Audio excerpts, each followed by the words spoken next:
I'm a software developer, and I'm sure you might not understand what that means, but I work with computers a lot, basically, and I want to give a talk titled "Be Known for Something." So,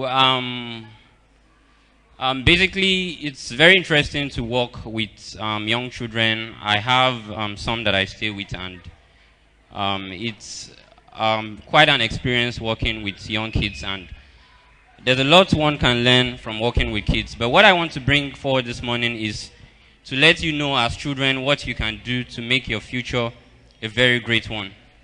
An observation that I have made is that children, every child has a special talent that is unique to that child.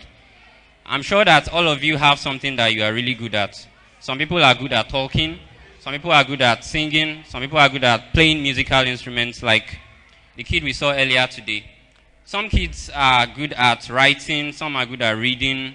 Everybody has something that you are uniquely good at, and I know that each and every one present in this event has a unique talent that you have. But basically, I've come to learn that a lot of these talents fade out as children grow up. I want to be telling us briefly the story of some people who started really early and didn't allow their talents to go off as they grew older. This is Serena Williams. She is very popular, and she visited Nigeria very recently. She has been playing tennis since she was 5 years old. How many of you are up to 5 years old here? If you're up to 5 years old, put your hands up. Yeah, she has been playing from a very, very tender age, and she's a very, very big sports superstar now. And here is Wolfgang Amadeus Mozart. He's a musical composer, and he has been playing and composing since he was very, very, very young. Yeah, also Kobams Ashuko. This is a very special person. I know many of you might not know him, but he's an artist that I appreciate so, so much. He is blind. He cannot see. He cannot see anything. Okay, some of you know him. And he's a very, very, very popular musician. He's a producer, and many musicians that you see go to him to have their music productions brought out. So his mom has been training him since he was young to be doing things on his own, and he has been working on his own. He has been trying to do things on his own. And imagine if someone who cannot see can come out to be a very, very big star at the end of the day. It shows that you don't have any excuse. So basically, what I'm just going to advise you is for you to identify whatever you are good at. If you know that what you like is painting, what you like is drawing, I have some listed on the slide, but it could be anything that you are good at.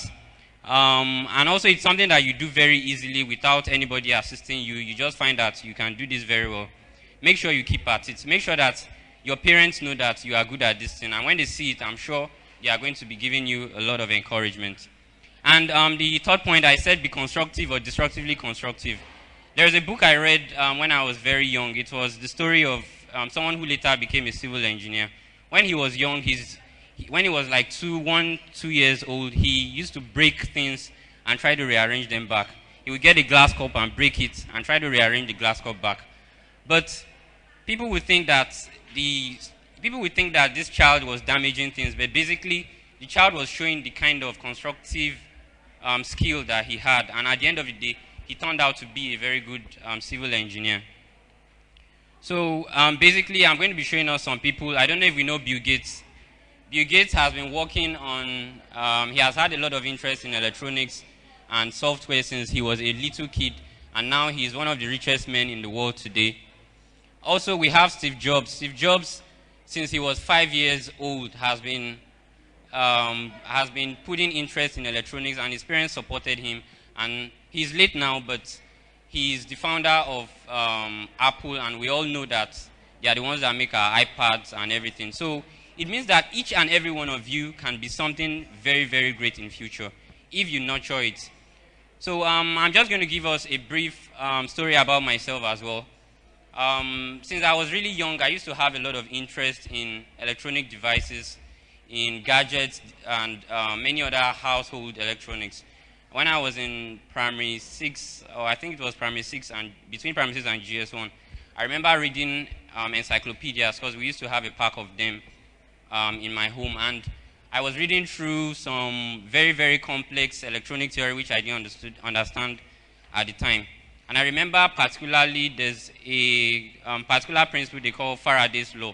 It's a way of transferring current between one wire and another. And I remember attempting to make calls and make it happen, but it was way, way advanced beyond what I could understand. It was when I was in my 4th year in the university that I got to even learn about that thing. But the thing is, when you start early, these things help you later in future. And along the years, I found out that when there are damaged electronics, when I just get there and I try to do some few things, they get to work. But without wasting our time much, the basic thing I want to advise every child here is, if you have something that is special about you, make sure that you don't let it die down.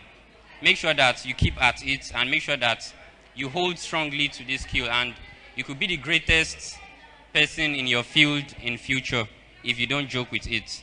So make sure that you stick to whatever it is that you're passionate about. Thank you very much for listening.